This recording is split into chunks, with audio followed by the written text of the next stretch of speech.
What is up, everyone? Welcome back to another episode of the Somewhat Sports Podcast. My name is Chris. I'm joined by two of the best in the business, always just blessing my life with their time and their expertise. Jurg, Dame, how are you two fellows doing today?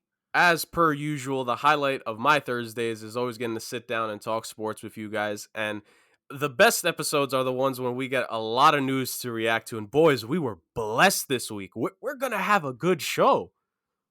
I think so. Before we get into that, Dame, I guess how are you? Not that I care that much, but I'm good. I'm good. Waiting for you to come outside so we can finally hit the NBA Space Jam store, but you're why do you gotta scared tell of people our the plans, outside. bro? Why do you gotta disclose that information in public, bro? Whatever.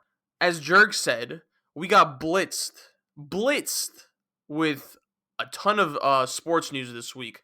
We're gonna talk about them because things occurred that will affect teams going forward, and things occurred that will affect teams right now, especially during the playoffs. So we got a bunch to talk about, but also, according to Jurg, behind the scenes, he has told us that there's also NHL news that he wants to talk about. So, as we do, we always start off with the best. Our NHL connoisseur Jurg, please tell us what you wanna say about this illustrious sport. Connoisseur, making me feel fancy. I Come on, appreciate it. bro. Come I, on. I appreciate it. I appreciate it. So with the NHL, we actually have a good bit of news this week. Not going to do too much of a playoff breakdown. I'm just going to say the both series as of this recording are tied up at one apiece at the moment. And game 3 between Tampa Bay and the Islanders drops tonight. So by the time everyone's listening to this, you'll see who has the edge there. And you'll all be awaiting game 3 for Vegas and Montreal. So both those series competitive to start. I like series that are tied up after the first two, give us something to look forward to the next couple of games. So we'll see how those two series shake up, and we'll see what Stanley Cup final matchup we'll have. And I'm sure by this time next week, actually, we'll probably have a Stanley Cup Finals full breakdown and preview, all things considered, because I would imagine by next Thursday both series will be done, or if not, at least one will be done and the other at 7 or something along those lines. But this ain't about the playoffs. This is about the news regarding teams that are not in the playoffs. And I'm going to start with the one that broke earlier this week. On Monday, the New York Rangers actually they did not wait until the offseason in order to look for their head coach. No, they found their leader in the locker room right now in hiring former Florida Panthers and former Vegas Golden Knights head coach Gerard Gallant. Gallant comes in with the Rangers after having taken this past year off. He was last the Vegas Golden Knights coach for about I guess technically a half. So 2.5 seasons before he was eventually dumped by the team prior to actually everything going down last year in 2020 with the pandemic. Uh, his tenure in Vegas was pretty good, honestly. Obviously, year 1, they made it to the Stanley Cup Finals. And then in year 2, they had a chance to go deep again, but they had a early playoff heartbreak against the San Jose Sharks. But they were always a good team. They're always competitive. And it was just something in year 3 that this is a common thing in hockey where the organization will do something to shake up the locker room. And usually that ends up with firing a coach and hoping to go on a run. That happens a lot of the time. You can look at the St. Louis Blues in 2019. One of the Pittsburgh Penguins, I believe their first Stanley Cup run when they ended up winning the cup, they had a head coach firing in the middle of the season. It's a very common tactic by teams to do. And it sort of worked for Vegas. They had a strong end to 2020. But at the same time, Gerard Gallant was a guy who could have been given extra leash there. He certainly earned it considering the playoff success that they had up to that point. His first year in Vegas, they set the record for most wins by an expansion team in NHL history. So that's something that Seattle's going to have to live up to. And then even when you go back in his tenure with the Florida Panthers, their best full season that they had, because technically this year was cut due to COVID. But when you're talking about a full 82-game season, I believe his season was the best one of the last decade or so for the team. So this is a guy who's found success in multiple places and hasn't had a lot of star power to do so with. He's had good players, don't get me wrong, but now he's going to a team with Artemi Panarin, who is a MVP candidate year in and year out, and two very intriguing young talents in now going into his second year, Alexis Lafreniere, and going into year number 3, Capo Caco. So he's going to have a lot of talent there, a lot of depth on the blue line, and some good goaltending as well. I'm going to be intrigued to see what happens there. I think this was an excellent pickup by Chris Drury because I would have to assume that Drury just felt good with Gallant, speaking with him of what he foresees with the team. But also, that chemistry between the two is going to be key. This was Chris Drury's first big hiring, And I think the connection between the two is going to be big going forward, because in Gallant's last 2 stops, the ultimate reason that he ended up leaving was issues with management.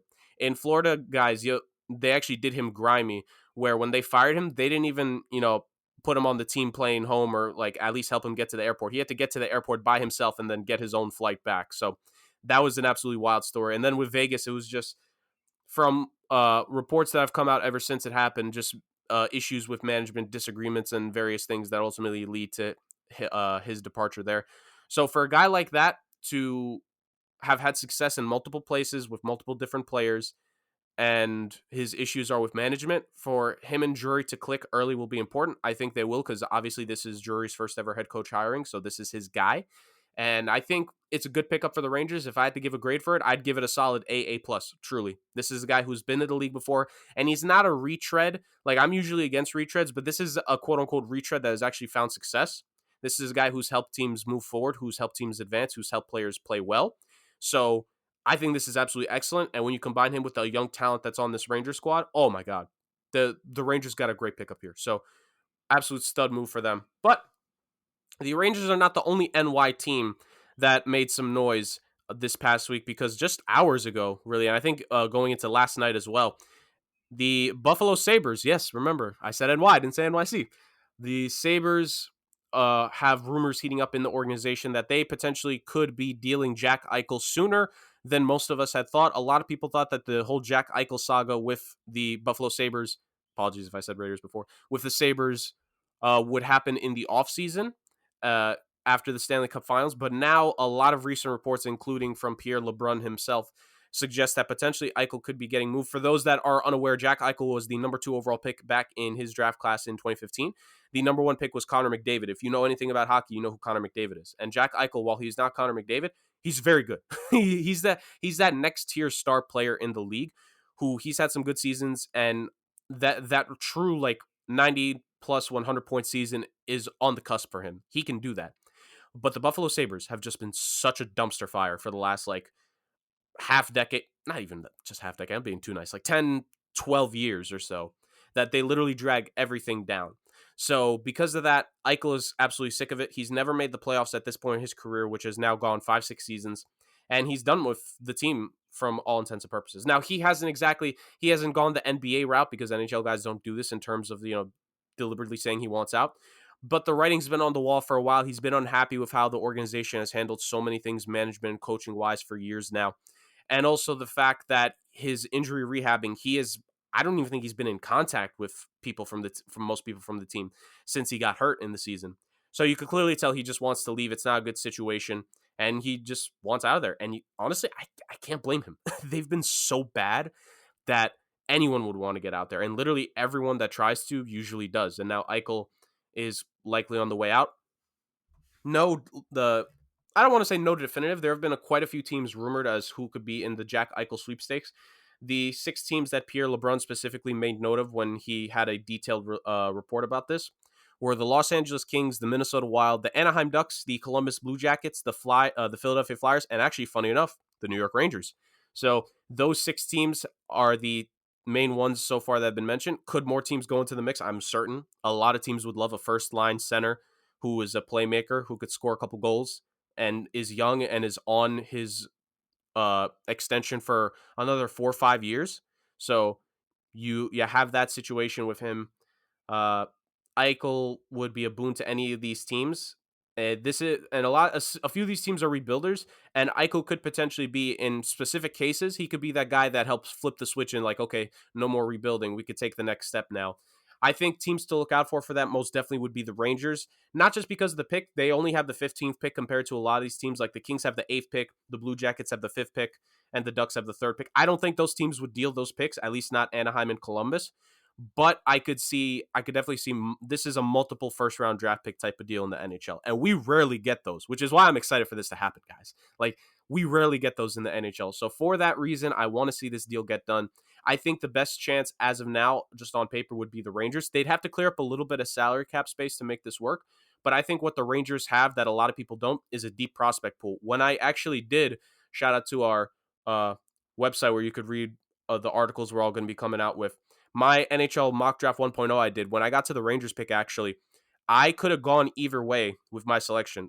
I was heavily considering forward before I went with defenseman, and it's because the Rangers are pretty deep on both sides of the prospect pool that they could give up a couple prospects, a couple firsts, and one salary player, and that would get Eichel. And they may not even need to give up multiple firsts if they're going to give 3-4 prospects back, right? So ultimately, I'm not saying that would be the deal, but I'm just saying of all these teams, the Rangers can easily afford to take a hit in the prospect pool because they have done a pretty good job at just building up depth there to where you can get this kind of player. They can make this home run swing. And that is something that for the Rangers, who have been close the last 2 seasons for the playoffs while rebuilding, that is absolutely huge for them. And if they want to take that next step, I think besides Artemi Panarin, this team needs more scoring help. And to help Lafreniere and Kako, Jack Eichel would be a phenomenal addition to the team. And heck, if you want to put him and Panarin on the same line together, that would be that would be pretty lethal, I think, because Panarin would make Eichel even better than he already is. So I think that's definitely going to be something we're going to look out for as news continues to develop on that front. We'll definitely update you guys. And when the trade does finally break, I'm going to give a full breakdown of that because star to superstar players getting traded in the NHL at their peak is very rare. Now, Eichel's not a superstar, but I do consider him a star. And I think on one of these teams, he could become a superstar. And for him to get traded while he's about to be in his prime on a good contract in terms of term going forward, this could be this is the biggest storyline to look out for in terms of the NHL offseason as we head past into the deeper portions of the playoffs and ultimately once the Stanley Cup is awarded. So look out for that. Of course, I'm going to update you guys. But yeah, that handles our big NHL news week. Sheesh. All right. I can't say much about that because I think you just tackled everything splendidly, Jurg. It's a star being traded. That's like the number one thing for me. Like that rarely happens in the NHL. Mm-hmm. Like I'm excited for this, and I think on the right team, Eichel could be really good. So Okay. I can't wait. I'll take your word for it. Yeah, and now we move on over to the NBA, where we just got bombarded with, I guess, earth-shattering news across all cylinders. I'm just, I'm over dramatic right now. It's just, yeah, it shook up the league, though. I'll say that it shook up the league. I guess based on how quick and how sudden everything was, that's why I think it was very impactful. We had a bit of coaching firings that occurred the last 2 days. And then we had more unfortunate news that we'll follow up by in terms of Chris Paul and Kawhi Leonard. I'm pretty sure that the audience knows what I'm talking about. But let's start off with the coaching firings that occurred 2 days ago, since we're releasing on Friday, I think. Start with Scott Brooks, guys. Scott Brooks has been fired by the Washington Wizards. Yeah, this one was easy in my opinion because look, Scott Brooks has been there for a while now. I don't necessarily know how many seasons it's been in total, but I kind of saw this coming. The Wizards have been such a disappointment, to be honest, and I think Bradley Beal and Russell Westbrook are what carried them to the playoffs. They were actually got in the play-in, and then they won that. They lost to the Celtics, but then they beat the Pacers, I believe, to get into the playoffs. So I mean, they got into the playoffs, but I think it had mostly to do with talent.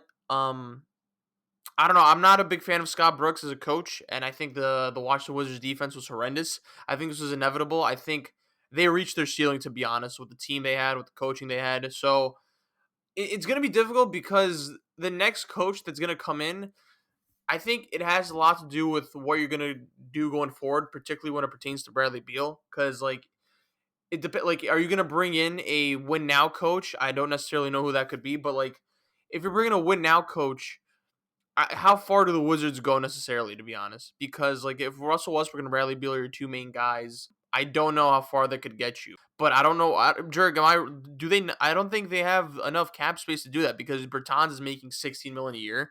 Westbrook and Beal already make up a majority amounts, so you're gonna have to basically sign these scraps, and I don't necessarily think that gets you over the top. So I mean, it's a little bit of roster construction, but I do think Scott Brooks, it was time to go. So again, they're kind of stuck in a crossroads between hiring a win now coach, which I wouldn't necessarily do, to be honest. I would just kind of start all over and rebuild.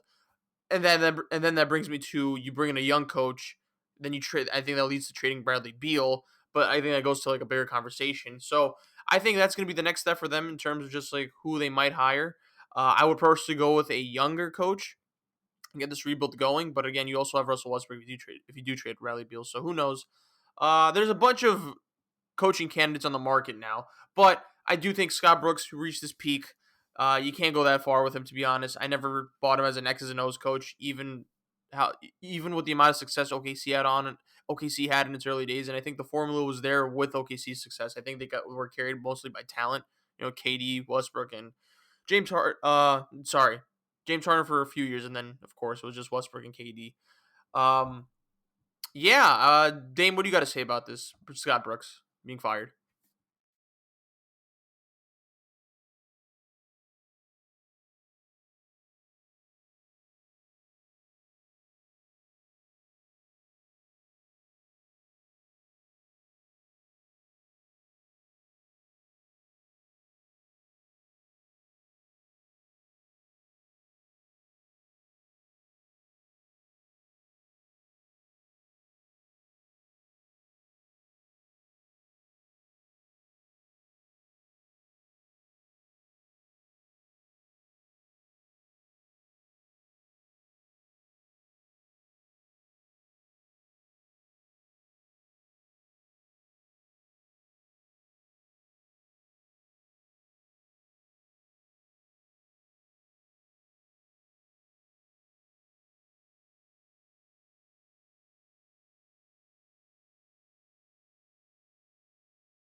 Yeah.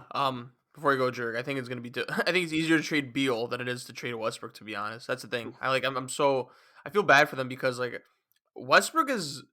I don't know. I think he's borderline untradeable. Am I far fetched to say that? Like, is that an outlandish claim? Personally, I don't think you are. Okay, thank you. That's all I need, Jurgen. Go ahead. So, Scott Brooks is definitely a guy. I don't think he's necessarily he's not one of, if you have to name like top 10 worst coaches or something, he's definitely nowhere near on that list. But I definitely think he's a guy that when the talent on his team is like supreme, it makes him look a lot better than what he really is. And my thing with Scott Brooks is the fact that we've seen his ceiling, like you alluded to with your point, Chris. He did make the playoffs 3 of his 5 times in Washington. His first season being the best one, where they nearly got 50 wins. They made it to the second round of the playoffs. Before losing out. And after that, yes, injuries hurt them.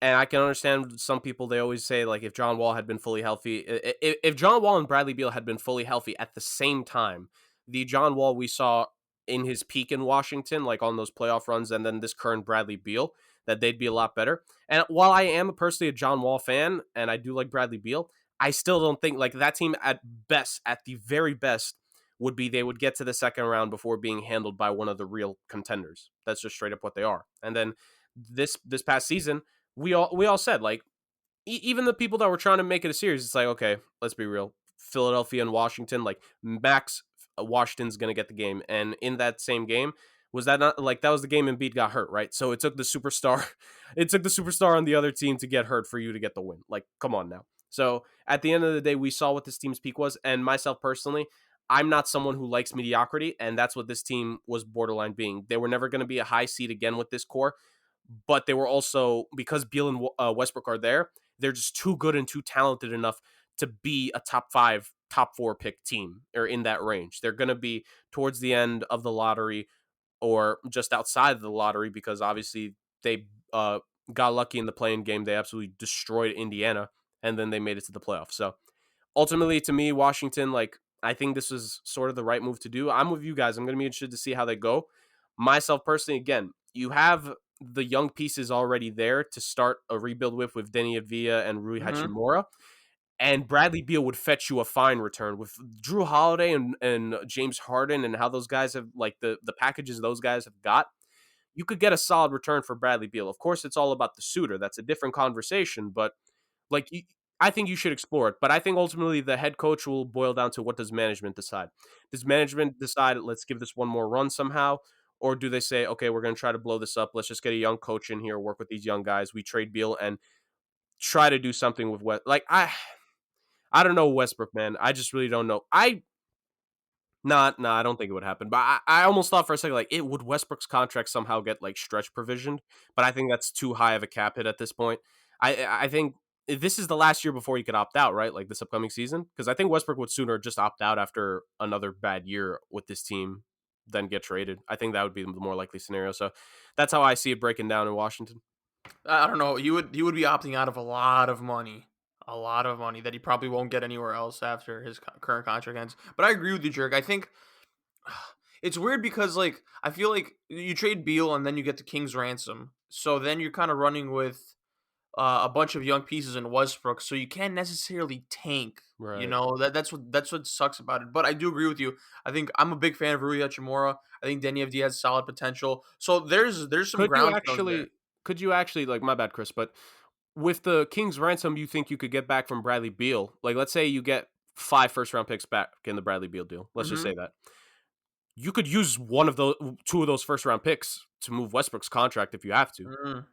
Like, I'm just saying, like that could be a possibility. Yeah, you could, but then you traded Beal to essentially help trade Westbrook. You know, Right. you don't get you know. But if So you're the thing is, if you're going to be so bad, like once you trade both of them, then you yeah. keep your own first, you get the other team's first. Like that's my mindset with it. Like sometimes you have to give up something in order to get something, and Yeah. yeah, I think it also depends, where these picks land, like who they're coming from as well. yeah. I also want to give a shout out to Daniel Gafford. I think he's a solid young piece for them too, going forward. So I think that's about it. We all generally agree about, you know, this was the right move for them, and that Scott Brooks was, he reached the ceiling. And now we move on over to the Pelicans, who recently fired Stan Van Gundy as their head coach after just one season. Now I'm gonna go first on this because I felt pretty strongly about the hiring of just Stan Van Gundy. I'm not really strongly. I don't care that much, but I think going into this season, I was like, and actually last season, after I think it was after the AD trade, I basically thought I think the Pelicans have arguably a top three youngest core in the NBA. I thought they were set going forward with Lonzo, with Ingram, and of course with Zion. And I love the picks of Nikhil Alexander. And then they scooped up Kyra Lewis. I mean, I know that was a year later, but I was under the impression that this is a very solid young core that is going to be a force to reckon with in the upcoming years. Because Lonzo is a perfect point guard for Ingram and for Zion. Zion is Zion, and Ingram I think is a solid Robin to Zion. I don't know if he feels that way personally about himself. I think Brandon Ingram personally feels that he's a number one essentially, but still, I think that kind of shapes itself up as the years progress. You find out who's the number one, and of course Zion is that number one. But they have like a solid batch of young dudes, and I think if you surround them with the appropriate veteran pieces, organically, they would reach the play in, and then maybe next year they would be like an eighth or seventh seed, and then the year after that's when they reach like, okay, now we're getting to like the semifinals. That was my trajectory of the Pelicans. Now it's been 2 years; they've missed the playoffs both years. They the play in was essentially made up for them because Zion, and then I think they came to the bubble just like not ready for it. And then this year was like a huge disappointment. And then I think a lot of that came with the askew fit with Stan Van Gundy. I did not like this hiring for them. I think Stan Van Gundy's a great coach. I think he knows basketball really well. I don't know. It was Detroit Pistons was his last job, I believe. Yeah. So I think he knows the game really well, and he's a very old school grit and grind type of guy. I just didn't see how he would fit with these young dudes. I never saw the fit, and I don't know. It's just like Stan Van Gundy seemed like he didn't want to adjust. It's kind of like his way or the highway type thing, and it's just like I feel like if that's your mindset, if you're just like willing to like be stubborn, if you're gonna be stubborn about it, then I think you lose faith in like your young guys going forward. And I just think that it was pretty simple that they just didn't mesh well together. His style of basketball, the way he wanted to play, didn't match up well with just Lonzo and Zion and Brandon. Because if those are my three young players, I'm playing fast pace, just push the ball, high octane offense, and I don't think so that's Stan Van Gundy's style. And it seems that he didn't want to adapt. Ended up being a divorce. It just was not a pretty marriage. Yeah, like you look at Tibbs with the Knicks. No one thought that was gonna work out, and I think it did because I think the players bought in. So I don't want to like fault Stan Van Gundy too much because I do think the players also need to take accountability because they need to essentially buy into a system. And now like there's a little bit of turmoil with Zion's family apparently not wanting him to be there long term. I don't know. That's a convo for a different day because we could go on about that, and I could just spew out my hot takes, but I'm not going to do that. But overall, Stan Van Gundy not a good fit, and now he's gone after one season. They have to bring in a like young rebuilding type of coach. Mm-hmm. Um, I personally, before they hired Stan Van Gundy, I was like, why don't they go after Kenny Atkinson? I think Kenny Atkinson did wonders with that Brooklyn Nets team that made the playoffs as like a 6 seed, and then they got eliminated in 5 by the Sixers. I'm like, yeah, Kenny Atkinson, like, I love his like offensive style. He plays fast. I'm like, this fits well with the Pelicans roster. So I don't know. Hopefully they pursue him. I don't think they will, but I mean, if it's gonna be like they're gonna go for like a players coach. I'm like, dude, they're young dudes. Like they should get like a young coach, but at least a young coach that knows what he's doing, not to just cater to them. So that's my take on it. Jurg, what do you think? It sucked because I'm personally speaking, I'm a fan of Stan Van Gundy. Like I think to what you said, he knows the game of basketball very well. Before he went back to coaching, when he was doing the playoff games last season as an analyst, like if you listened, like he broke it down so well. He knows the game of basketball. But I'm with you. I didn't like the hiring from the start because I just felt like the coaches who have been out the game for a few years now. I was hearing earlier today Amin El Hassan speak about it, where coaches who haven't been for 4, 5, 6 seasons, and when they try to go back in, you can't communicate and talk with your players the same way you used to. It's a whole different style of coaching now, and not just in terms of like on the court play.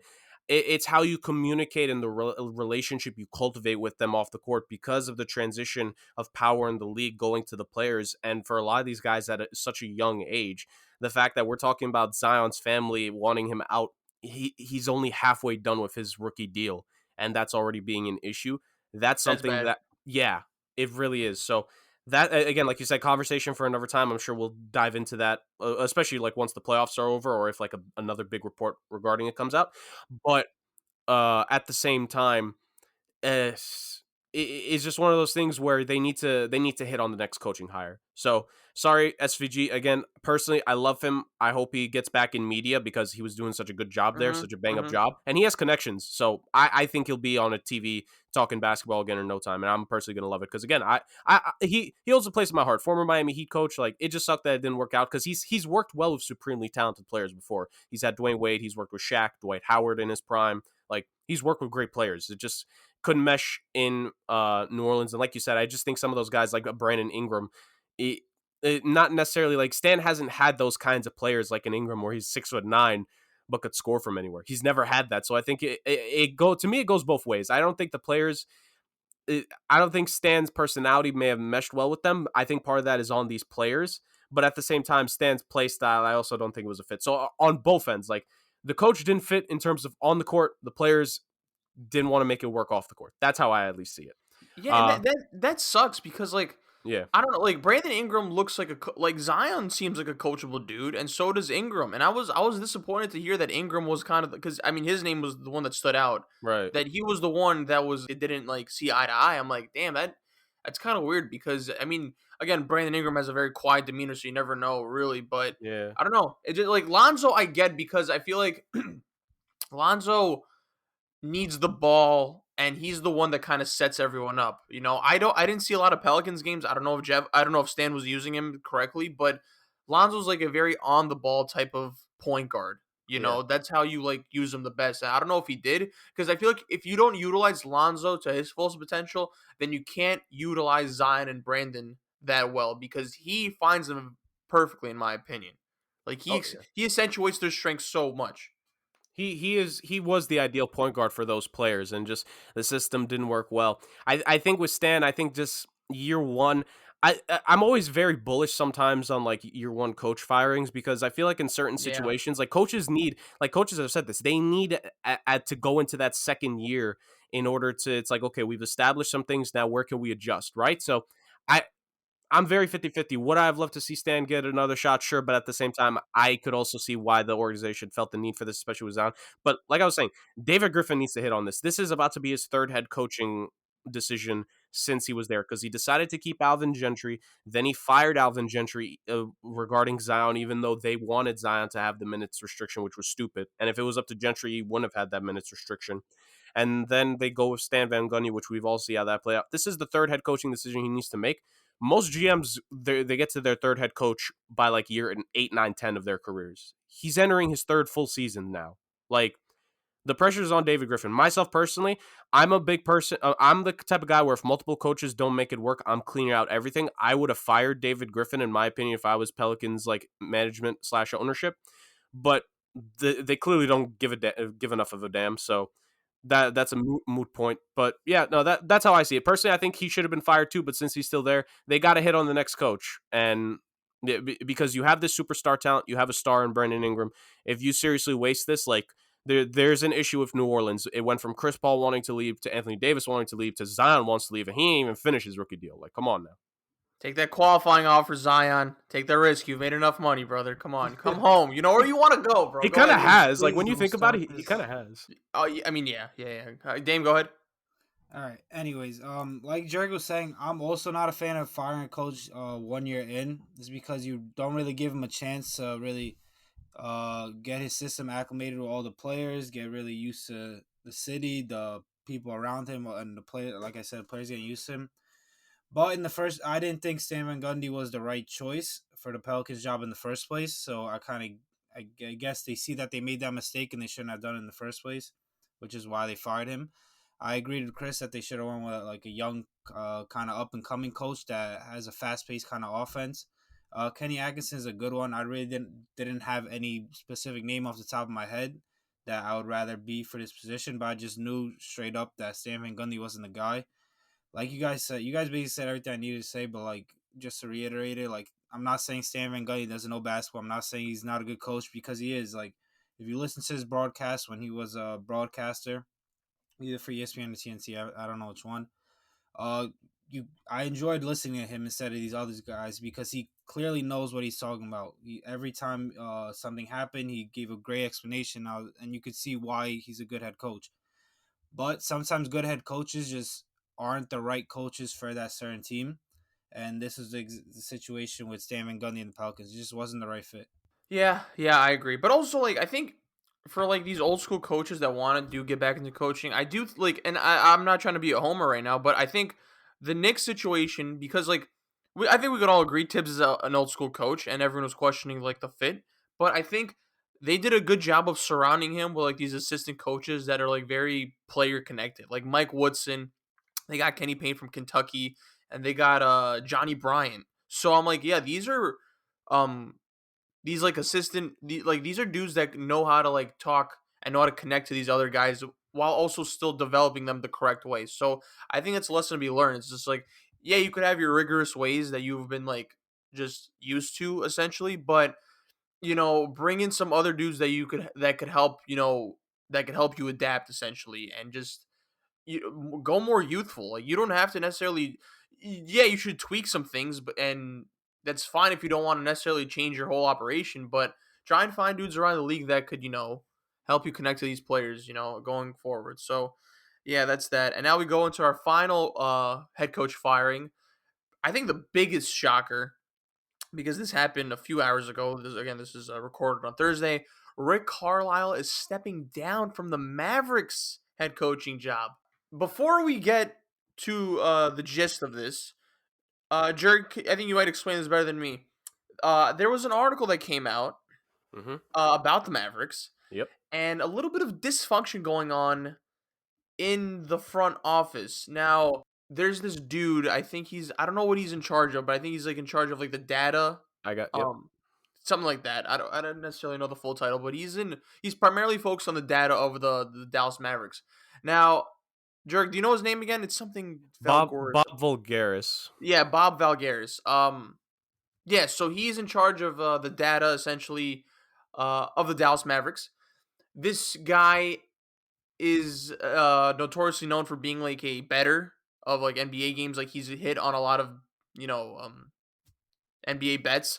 So I mean, there's this. I don't know if you guys saw the video that came out, but there's like a video of him, Zach Lowe, and Bill Simmons. And this was like, I think, before Kevin Love got traded. This is like 2015. But then the way he talked was just so like egotistical in my opinion. Like you hear what he's saying is like it's a very like TikTok analysis of like NBA players. It's like what a 13-year-old would be like. Oh yeah, I like Trae Young and I like Steph Curry because they're fire. They shoot threes. Is Like essentially Ryan. yeah, like literally like we won't disclose that name if you didn't hear that Ryan. clearly. Okay, but yeah, there's certain like people like that who are just like they're easy to please because of like the style that a certain player would play. So it's just like, oh, fire, he shoots threes, he's the goat, yeah, fire emoji, fire emoji. That is basically what this dude was like saying in that video. I don't know if you guys saw it or not, but this dude, again, notoriously known for being like a betting guy, and he is in charge of the Dallas Mavericks. He was in charge of like the data research of the Dallas Mavericks. It is said, it is known that Luka Doncic is not necessarily a fan of this guy, and it is also revealed in the article that this guy had a heavy say in a lot of the personnel decisions, a lot of the roster decisions of the Dallas Mavericks, and I don't know. It's very the whole thing's so weird because I don't necessarily know why this guy has a lot of say in these decisions. I'm pretty sure he had a lot to do with the Porzingis trade. Luca does not like him, as I said before, and then Mark Cuban came out saying that this is total bullshit. But then, of course, Donnie Nelson stepped down a few days ago, and now Rick Carlisle is stepping down. So, in my opinion, I'm just like, okay, so the article is 100% legitimate. There is shit going on in the Dallas Mavericks front office in that organization. Now, look, they've had some pretty bad scandals in the past. You guys can look it up if you guys want, but like they're not clean by any means. But like, if I see that they're employing this dude and they're leaning heavily towards what this guy is saying, they're an unserious franchise. And I don't know necessarily like because I thought like Mark Cuban, Donnie Nelson, and Rick Carlisle were like a pretty. They were like a pretty tight unit in which they would have a unanimous say, in terms of like what would go on and what wouldn't go on. But this has turned into a dumpster fire. I don't necessarily know what's gonna go on with the Bob guy, but I know Donnie Nelson is gone. Rick Carlisle is gone. Luca is not gonna go anywhere soon because he's gonna be offered the rookie extension. It's gonna be what like 5 years, 200 million in Texas. That like he's not gonna Yeah. turn that down. It's the same thing with Zion. Like there's smoke, but you're not gonna trade Luca. Luca's not gonna step away from a $200 million contract. It's just long term. I think it's going to be difficult because you're showing signs of dysfunction extremely early. And I think you're going to have now you have a very tight window to clean this up and to show Luca that you're serious about winning. But as we talked about last week, the margin for error is very low, and the margin and the room to make moves that could push you further into that winning stratosphere is low because you don't have the assets because you gave them up to get Porzingis. Porzingis is not that guy going forward, as we've described. So huge dumpster fire. I think because Luka's going to take the $200 million exception, they have bought themselves some time. But in terms of Rick Carlisle, I always thought Rick Carlisle was also a little overrated. I thought he was a solid coach. He knew how to make adjustments. I thought his offensive schemes were very good. A little basic, but like I mean, they weren't anything like out of the ordinary. But he adjusted into like this new modern era offensive style that a lot of teams get into. But so I'll give him that. He knew how to adjust. But again, I think he had the same. I look at him essentially the same way I look at Scott Brooks, but I think Lord Carlisle is a little better. I guess it was time to move on. I don't necessarily know what was going on behind the scenes that prompted him to leave, but I think that article that came out on the Mavericks, I think it's on the Athletic, Jurg, but I think it's legitimate because when there's smoke, I think there is fire. So again, I don't necessarily know who they pick. I don't know who the options are.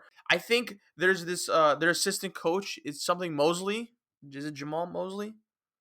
Jurg? Uh, Give me a second on that. Yeah, so I think he's been an assistant coach for the Dallas Mavericks, but he is someone who has a strong relationship with Luka Doncic, and I think he is one of the candidates going forward that they're going to interview. And I think it's hugely important to find someone that is going to keep Luca happy. I think from an X's and O standpoint, they're in a crossroads, in my opinion. I don't know who they go for. I don't know. I don't necessarily want to guess because this is going to be a cold take. Because I think they should go young, but I also think they need to win now. So I don't know. Jurg, what do you got to say about this? So real quick, actually, to your point, Jamal Mosley is the assistant coach I believe you're thinking of. He's actually pretty experienced and has like a pretty good resume. He in 2018 he was one of the assistant coaches under Greg Popovich for Team USA, and actually way back in the late 2000s he was on the Denver Nuggets for a couple seasons, and he was a part of the coaching staff where the Nuggets would like that they had the streak of years where they won 50 wins in a row, including the year they made it to the conference finals in '09. So he Carmelo Anthony's deepest playoff run ever, he was a part of that team. So take for that what you want to. So to your point about Vulgaris himself, so he was hired to be the director of quantitative research and development by the Mavericks back in October of 2018. And in these articles that we've been referencing, the thing is that a lot of people have thrown around the term of shadow GM because he kind of has been, for all intensive purposes, he's been like not the key decision maker because of course Cuban will always have to have a say, and I'm sure Carlisle was there, but he was a very critical part of the decision making apparatus for the Dallas Mavericks. And I think now it's come to the point where you mentioned with Donnie Nelson being there, and of course now him stepping down after so long in basketball, and now Rick Carlisle being there for what was it 13 14 seasons and now wanting to step down. That just doesn't happen out of nowhere. Yep. Clearly there's something there. I think when you talk about there's smoke there's fire. Forget the smoke, Chris. I think there is a fire that's starting to blaze. Now, is this going to become like a California wildfire, or is this just going to become a little thing that the squad gets to real quick, extinguish it, like take the char out, sift through the debris, and then we just move on with our lives? Like that's going to be the real question about this, because there's clearly something brewing there in Dallas. Now, to your point, I don't think this will affect what Luka will do. He's going to take the money, but it doesn't mean he's going to stay with them the whole time. This is the new thing that the NBA superstar will do. They will sign the max extension, and if it doesn't work out into like 2 years in, 2 or 3 years, yeah. they're going to demand a trade. And especially to your point, Luka, forget just like a max extension that he's going to get after. He's getting the super max because of the Rose rule. Like you said, 5 years, $200 million. Ain't no way in hell. Yeah, exactly. In Texas, ain't no way in hell he's giving that up. So he's going to sign it. Let's be clear here. He's going to get that bag. But will he be in Dallas the whole time while being paid that much? That's the down the line question. To your point, this is ultimately, I think, simply going to come down to, is Cuban going to stick with his guy? Because Vulgaris is Mark Cuban's guy. Mark Cuban hired him. Mark Cuban believes in Vulgaris. Vulgaris, I think that clip you're referring to back in 2015 with like before Kevin Love was traded, it's very starch the contrast, because now from what I've heard about him recently, he's actually a pretty good when it comes to his analytics with basketball. Like, of course, with the position he was given and the trust that Dallas gave him in his moves, he has a good basketball mind. So to hear what happened back then, like to hear that audio is kind of jarring, really, when you think about it. So I'm interested to see, like, is this just been a complete faux pas the whole time? Like, is he really not as good of a mind as we believe, or as Mark Cuban at least trusted? Or is this just a temporary thing? I think ultimately, I don't know if the relationship between Vulgaris and Luka, we don't know the full details. We just know it's strained. To what extent is it truly fractured? Can it be fixed? Is it just a difference? Is it lack of communication and things like that? Is it Vulgaris? He's just being the numbers guy and he doesn't care. He doesn't have like a heart or emotion in it. He just sees his numbers. It's that whole ordeal. And this may ultimately boil down to, who is Mark Cuban going to pick? Is he going to run with Luka, or is he going to run with Vulgaris? And despite everything I've heard about how critical he's been in Dallas and all that, and how Mark Cuban respects his intellect, because like you said, like this dude was ahead of things in sports betting. Like he was like a next level player in the sports gambling world. But I don't care how good you are with the numbers. I'll find another numbers guy that's really good before I find another Luka Doncic. Yeah. And if that's what it has to be for Cuban, this should be a no-brainer. Now, like you said, I think ultimately, I actually spoke about this, was it not last week or 2 weeks ago when we were talking about that Clippers-Mavs series? I actually didn't thought it was out of the realm of possibility that Carlisle would have eventually moved on from the team, because I think they do need a new coach. All due respect, again, I sang my praises of Carlisle. I personally do like Rick Carlisle. I think he's a great coach. I think he's going to get hired. There are there are 6 other head coaching vacancies aside from Dallas. One of those teams is going to hire him. Like that's for certain. So it's about who is Dallas going to bring in. Are they potentially going to go with their own guy in house, like you mentioned before? Or are they going to hire someone else to maybe be a little bit more creative with the offense? Like you said, I think the thing with the league is you got to be really good offensively. You need to just match up with your players offensively. And Rick Carlisle, like you said, he has good sets. He's solid.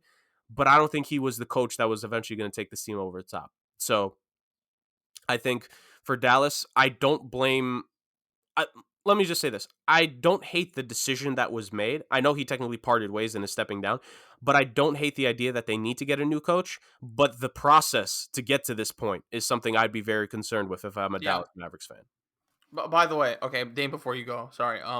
To the Vulgaris point, Jurg, there's something with the yeah, he's been, I guess, like a titan in the betting field. So like, I don't doubt the fact that he has knowledge of the sport, Right. but he has like this smug personality about him based on what Yeah. I've seen and based on what I've heard. And again, if your generational star player that is in fact keeping everything balanced right now. If there's no Yeah. Luka Doncic in this is the Mavs look like the worst organization right now. Yeah. I think you're gonna go with Luka Doncic. I'd rather keep him happy. It's the most obvious decision to make. You make your generational star talent happy rather than show loyalty to this quantitative research numbers guy Right. that clearly he knows something, but on the surface, it's a very generic. I like certain players, like very numbers oriented. It's Yeah. just like again, I don't know how to say it. I don't know how to necessarily like explain it, but it's just like, oh, I just think they're just more fun to watch. I just think they're better. Like Right. the idea of Porzingis is better than actually Porzingis on the Yeah. team. This Valgueras guy thought the idea of Porzingis and Doncic was over the top. Like he's like, okay, this is gonna catapult us into the championship tier. When in fact, that's not what happened. We knew the issues that would go into the Porzingis trade, right? No one wanted to hear us, but because it sounded great, Right. I think that's why they pulled the trigger on it. But I wanted, Dane, before you go, I do want to this is Sam Amick on The Athletic. I want to quote this. He wrote an article about the Mavericks mishaps. What changed since Cuban said Carlisle would return? Because Mark Cuban did say that. Mark Cuban did say he wasn't going to fire Rick Yeah. Carlisle unless there was like a good alternative. So, quote, it's from Sam Amick. We don't have total clarity on how this went down just yet, but here's what we know about the Carlisle dynamic that ultimately led to his departure. One, there was tension between Carlisle and Doncic for quite some time, but Carlisle, who is known for his ability to adapt to stars when needed and when he's willing, had done just that with Doncic. Still, the relationship was frayed. Two, Carlisle was very close with Nelson. When the winds changed with that drastic move, with Cuban showing Nelson the door and supporting the controversial Vulgaris, a professional gambler, the Carlisle component clearly changed. So, there's that. I think this says a lot about Cuban as well, but also there was clearly some tension between Doncic and Carlisle. And for Carlisle, I understand that hardship because you do have to accommodate to what Luka Doncic, how he plays and what he says because he is Luka Doncic at the end of the day. So yeah, Dame, what do you got to say about this? Well, I'm gonna be straight up. I don't know much about this betting guy, so I'm gonna just talk about straight up Rick Carlisle and their front office situation.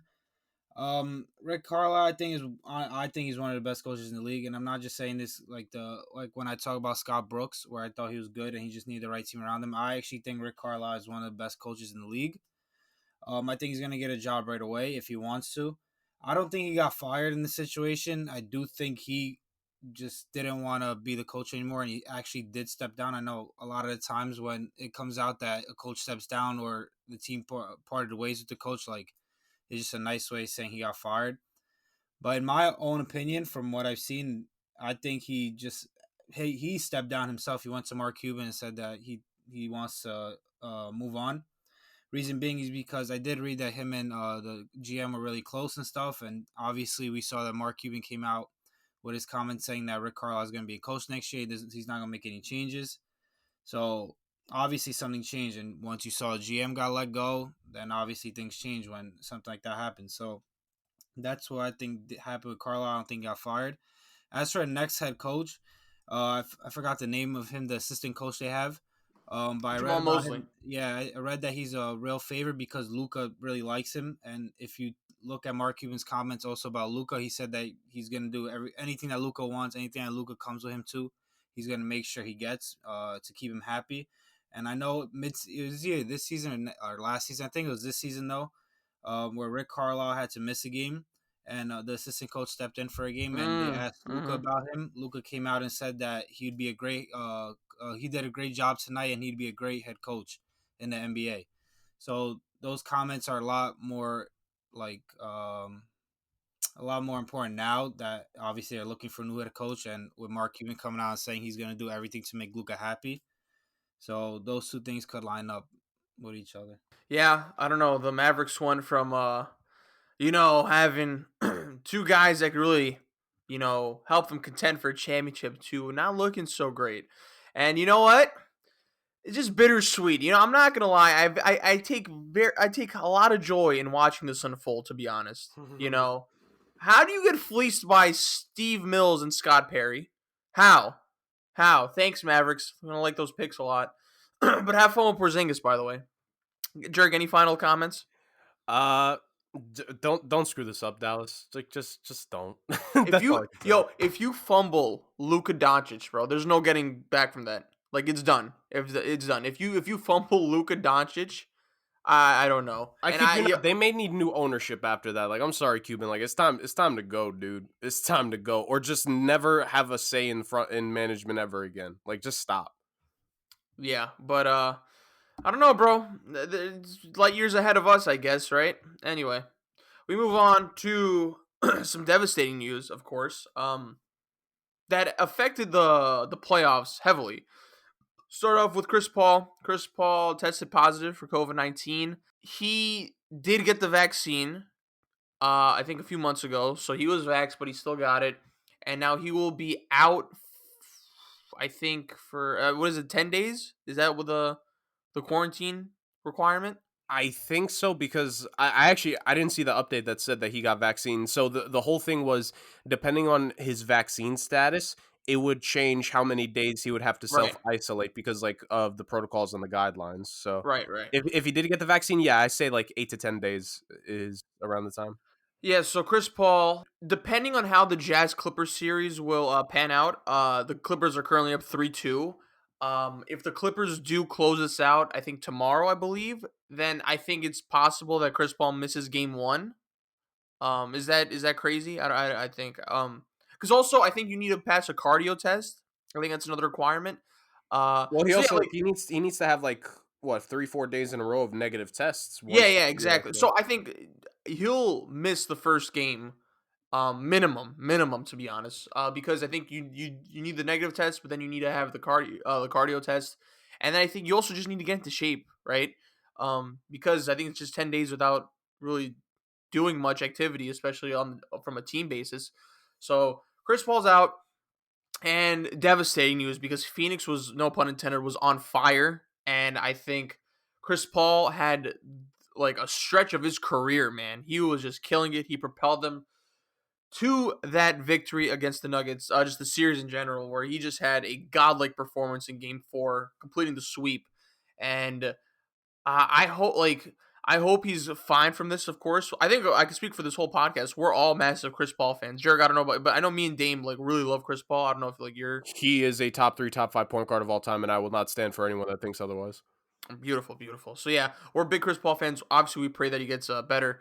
But yeah, a huge blow for Phoenix because they were the hottest team in the NBA. No pun intended again, and with the Kawhi Leonard news and with the Utah Jazz kind of being the Utah Jazz, the Phoenix Suns are, I think, have a really good shot to make it to the finals. And I think a lot of people think they have a great shot to make it to the finals.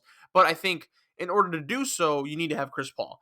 And I think there's a difference between having Chris Paul, but there's a difference between having Chris Paul and a healthy Chris Paul. I think a healthy Chris Paul, they're in the driver's seat to get to the finals. And I mean, without him, obviously, they don't get to where they are now, obviously. But I just think if you play against a Clippers team that, again, doesn't have Kawhi, but they could be streaky. I feel like the Clippers could be decent without, like, I mean, they won against Utah, but, like, they're not a team to kind of, like, sleep on even without Kawhi. I think regardless, Jazz or the Clippers, you can't really F around, to be honest. And you're going to need Chris Paul to beat both of them because I think the Jazz, they're going to have home court advantage, I believe. I think without Chris Paul, in the first game or first two games, I think they go down If they play the Jazz, I think they go down 0-2. I think if it's the Clippers, I think it's 1-1 in terms of, and this is just best case scenario, 2 games missed. So I don't necessarily know what the timetable is, but Right. again, you're going to need Chris Paul to obviously win that series, but I think going how you start off the series is going to be incredibly important. I don't know. It just sucks all around because I think a fully healthy Suns team against like a fully healthy Jazz team would be a great matchup. And I think Chris Paul against a depleted Clippers team because Kawhi Leonard is obviously out. I think that's just best for the Suns because I think they could obviously beat the Clippers, but also Chris Paul would eventually get to the finals. So yeah, I don't necessarily think Chris Paul's going to be out for the entire series, but I do think it's a huge blow for them that he's going to miss like the beginning of the playoff series. So, Dame, what do you got to say about this? It's obviously a huge blow for the Suns. I don't know if he has any symptoms. I know they came out that he got the vaccine, but I don't know if they came out that he has any symptoms or he's asymptomatic. But I think that's gonna be huge as well because if he is asymptomatic, he's gonna need obviously get a little bit of his conditioning back, but it's not gonna be as much as if he did have like COVID symptoms. So I think that's gonna be important as well. But if Chris Paul is out for an extended period of time, it's going to be really tough for the Suns to win. I think Chris Paul completely turned this team around. He's the heart and soul of this team. Regardless if they play the Clippers or the Jazz, I think without Chris Paul, they're not going to win that series no matter what, even with Kawhi out. Um, Hopefully he's missing one game at most. I still think that's going to really hurt their chances because winning that first game is extremely important, especially if they face a fully healthy Jazz. Like every game is important. But it's gonna come down to how many games he's gonna miss if he's gonna miss any time at all, and I'm sure we're gonna find that out in the next few days. But with Chris Paul, like you said, I think they have a really good chance of making the finals, and that's who I'm personally rooting for, because Chris Paul and Devin Booker are my guys, and I think Chris Paul is one of the best point guards of all time, and I think he's the most underrated point guard of all time. So I do think he truly deserves the opportunity to get that ring. It's gonna be tough against if he does make the finals against these East teams, but personally, I'd love to see Chris Paul in the finals. I was really happy that they made it all the way to the conference finals and are going to get that chance. So I really hope he's okay and he's going to come back really quick and help the Suns make that run. Yeah, Jurg. Yeah, you guys have said it all. We all hope that Chris Paul is available soon enough. I think the difference, it'll be interesting when Chris Paul returns versus how he plays. I just think his presence alone will be a big boon. If he could help right away, if this is one of those cases where he doesn't show the signs of like fatigue or rust after the isolation he's going to have to deal with, that would be even better for this team. I think against both the Clippers and the Jazz, I would still give them a little bit of a puncher's chance in both those series, but Chris Paul tips the scales so much. He was absolutely outstanding in Denver. We clearly see like that shoulder thing that happened against LA, like he's clearly recovered from it. So he's been phenomenal ever since like game 4, game 5 of the Lakers series. You just hope for his sake he's healthy, because dude, how snake bitten do you have to be? First Western Conference Finals trip Yeah. for him, gets hurt in game 5 when they're up 3-2 against the Warriors, and then in this one, before the other series is even done to see who his opponent is, you get COVID. Like, come on, dude, that's just screwed up. That's really just screwed up. So I'm a massive Chris Paul fan. He's arguably probably my favorite point guard I've ever watched play, truthfully. So I hope that the Suns are able to make a run here. I'd love to see them in the finals, because it would finally shut a lot of people up about CP3, which I think they shouldn't even be talking about him negatively to begin with. But yeah, we'll just wait and see there. But hey, if it ends up being Clippers Suns, at least we're about to get into it. At least there's a star on the Clippers that's hurt if you're Phoenix. Yeah, that's why I think the like a matchup with the Clippers is, I think, ultimately it would benefit the Suns more because I think I disagree. I think if the Jazz make it to the Western Conference Finals, I think Connolly comes back, right? And then I just think that they would be too much for the Suns to handle. Oh, okay. I mean, we could get into it why, but well, why do you think that? No. I thought you meant like if it was just Clippers Suns, which star affects their team more? I didn't know Oh you no, meant like matchup wise. Obviously, oh yeah, no, they'd no, rather face the Clippers than a fully healthy Jazz. Yeah. yeah. But yeah, and speaking of the Clippers, Kawhi Leonard is out with a knee injury. So there's been conflicting reports about what the injury is. Um, when I saw the play, I was like, oh, he tweaked it. He tweaked his knee, and I'm just like, oh. They took him out pretty early. It was like 4 minutes left, but it was like a 13-point game. So I was like, oh, they're definitely just gonna play it safe, I guess. So he tweaked his knee, and then I think when all the news was coming out, it said Kawhi Leonard is out with a knee injury, for the rest of the series, and I'm like, oh, geez. And then Shams comes out and tweets, where the Clippers are very concerned that it's an ACL injury. And I think the general consensus was like, oh man, Kawhi, is it a tear, right? And then that's the thing that's not really clear at this point, because I think a lot of people when they saw ACL injury, they're just like, oh shit, he tore it. But I think it hasn't been confirmed what he has, but I think it's an ACL sprain, which is obviously like a huge difference. But the Kawhi Leonard is out for the series. I personally think Kawhi Leonard's done for the season, in my opinion, because I think Kawhi, just the way his body operates, like Kawhi is a very strong dude, but the way injuries affect him, he's a 29-year-old, but his body is like it runs like it's like a 38-year-old essentially, man. Like he takes his time rehabbing. It's just he's very boomer like in terms of just like how he like recuperates from like an injury. So I personally think he's done for the season, unless like the Western Conference Finals goes to like 7 games. Maybe it buys him time, but I don't think just because it's Kawhi, I think he's done for the season. Yeah, and if this is just an ACL sprain, I think that's a huge, huge sigh of relief, because I think an ACL tear I think that changes the trajectory of Kawhi's career. Given his injury history, given the fact how he rehabs, given the fact that just how fatigued he gets, I think the type of injury that like if it's not like the severe ACL tear, then it's a huge sigh of relief. And this like he's my favorite player, so I'd be obviously happy. But if it's just a sprain, I think you just play it safe, and he's done for the season, because I think Kawhi is very cautious with how like he rehabs his body. But because he's cautious, he misses a lot of time in terms of just like rehabbing and coming back. So I think he's done. I think the Clippers could make the Western Conference Final, but I don't think they beat the Suns without him.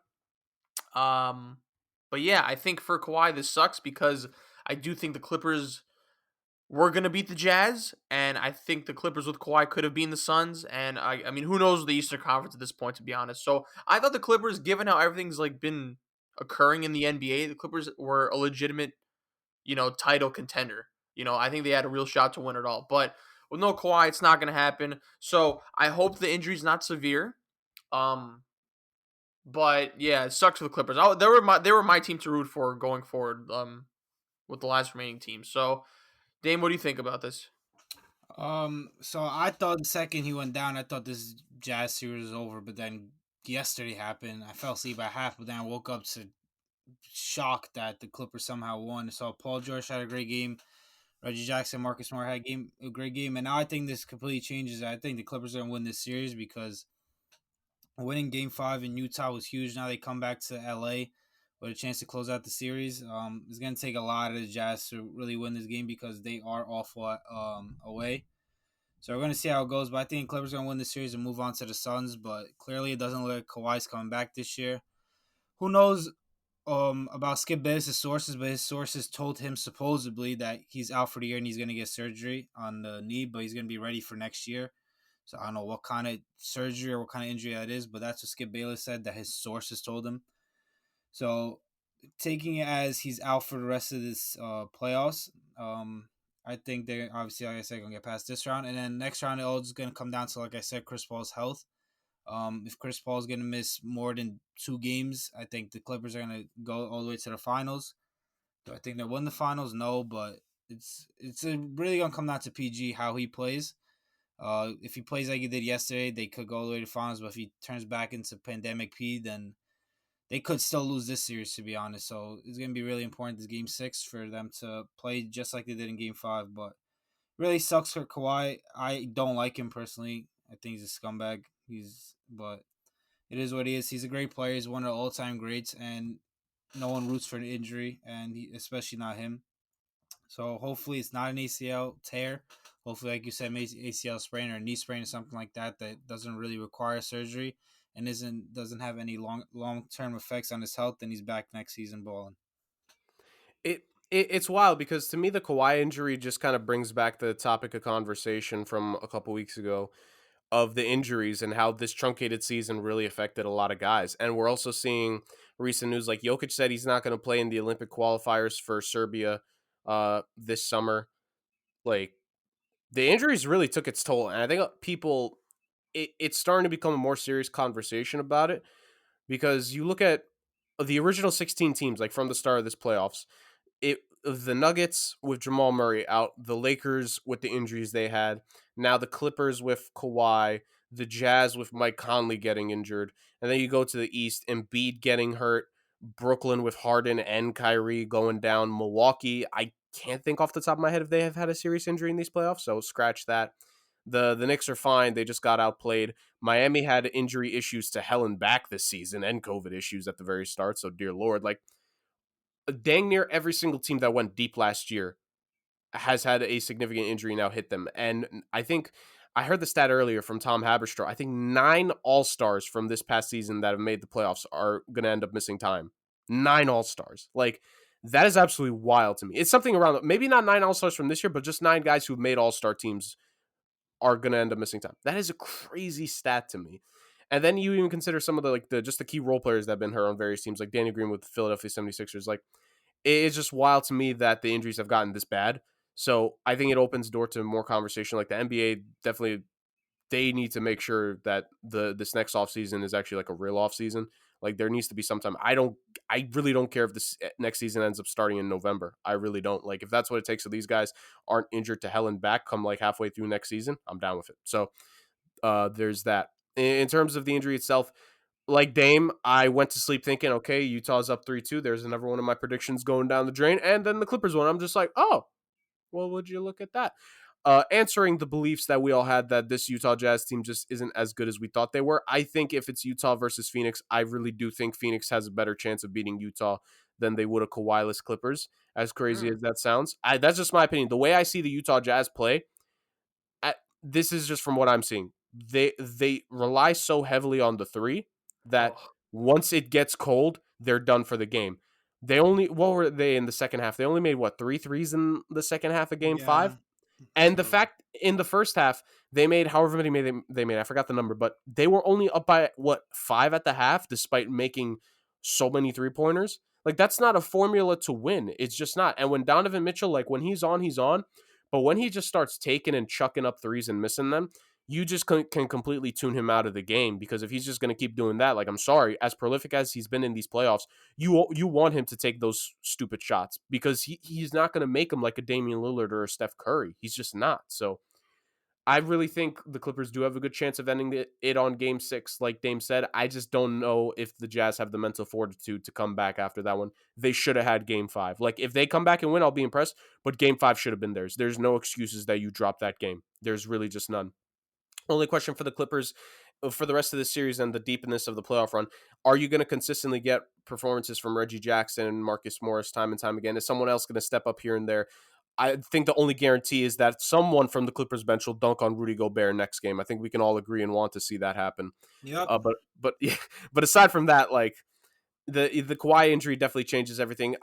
A fully healthy Clippers team to me would have been the best challenge for a Nets team that's close to healthy left in the West. But now with that injury, I think it really just changes the complete. But now the Nets are injured, so it's like it's really it's sort of wide open now. So it's going to be interesting to see how these playoffs play out. But yeah, no, the injury to Kawhi and the COVID issues for CP3 that vastly affects two of the final remaining teams. And if you're the NBA, worst case scenario for it to happen come playoff time. Worst case scenario to see this happen. Like you would have wanted this at like midway through the season. Who gives a damn if they're missing game 42 of the season? But for it to happen now, like the NBA is not happy. yeah. Dame, like, because when you said Skip Bayless again, I don't know again Yeah, how yeah, trustworthy exactly. Yeah, I said Skip that. Bayless's things are, but my thing is like if it was a tear, like wouldn't surgery be like required right away? I feel like They said the swelling is too much on the knee right now that they can't take a look at it or something like that. really. Yeah. Oh wow. Oh, because I thought if it was a tear, they would have diagnosed it by now. Yeah, But yeah. I read that they can't like look at it yet because the swelling is too much on the knee right now. So they're waiting for the swelling to go down. jeez, man, like 'cause when you look at the play, man, it doesn't seem crazy, but I don't know. It's wild. I hope it's just a sprain, man. I hope it's just a sprain, but I don't know. It's just Kawhi moves very, quietly. That I don't know if Skip Bayless is trustworthy, but I do think Skip Bayless has had like contact with Kawhi's people in the past before. I don't know, but it just sucks, and it sucks that it's Kawhi because of just like Kawhi's body just kind of it seems on the brink of deterioration at some points. So I mean, this is just If that was a tear, I think that would be the official downfall of like this stage of his career because yeah, because he's had lower leg injuries and now you add an ACL tear, like that's it. Like yeah. Yeah. But like what like Brian Windhorst said it was like a sprain. And I'm like, oh, okay. So at this point, there's too many accounts that say different things. Who knows? We just hope it's just a sprain. And not just because like we want Kawhi for these playoffs. I think he's done regardless. But I just think for the future, just to have like a healthy Kawhi would be great for everyone. But yeah, that's that. Huge news week, and I'm pretty sure next week we'll have more news because I'm pretty sure we'll get the conference finals matchup set. The Stanley Cup finals is around the corner as well. yes, sir. Who knows? Who knows what's gonna happen with football? The Euro Cup just capped off, and just mad sports going on right now. And that's what we do. We do like to cover these things for you guys. So for all 5 of you guys that listen, we appreciate you. So Dame Jurg, expert in analysis as always. Appreciate y'all. For everyone that listened to the very end, appreciate y'all as well. Jurg, where can they find us on the socials? So it's at SomeWhatSports on Instagram. We've been doing daily polls on our IG story for those that interact with us. We appreciate everyone that has interacted. We really do. It's just playoff polls. Who do you think is going to win? A little breakdown going into the game, and who do you think is going to win it? Something nice, something simple. You don't have to get too complicated. But keep up following. Tell your friends, tell your friends' friends, tell your friends' parents. Like just anyone and everyone, guys. Like whoever has an Instagram account, just go make a burner account and follow us too. Like, hey, we not shameful. There's no shame. Where can they find our new articles, Jurg? Oh my god. Oh my god, Chris, I think it's only right that you say it. You are the savant with WordPress. You made this all happen. You're the so goat. we please we made WordPress. That's right. Because we can't afford a website URL yet, but we are expanding the brand. Writing some articles. We have 2 articles up currently. Jurg wrote a NHL mock draft article, version 1. There's going to be different versions, I think, Jurg, correct? There's gonna be the draft is in July, so I could definitely I think 2 more at least. Okay, that's perfectly fine. Okay, and then I wrote an article summing up the Knicks season. But yeah, WordPress, Somewhat Sports, we're there. We're still waiting for Dame to come up with an idea. Who knows how long that'll take? But yeah, just content everywhere. Content everywhere. That's what we do. That'll wrap it up for this week, guys. Thank you so much, and until next time, a peace. Deuces.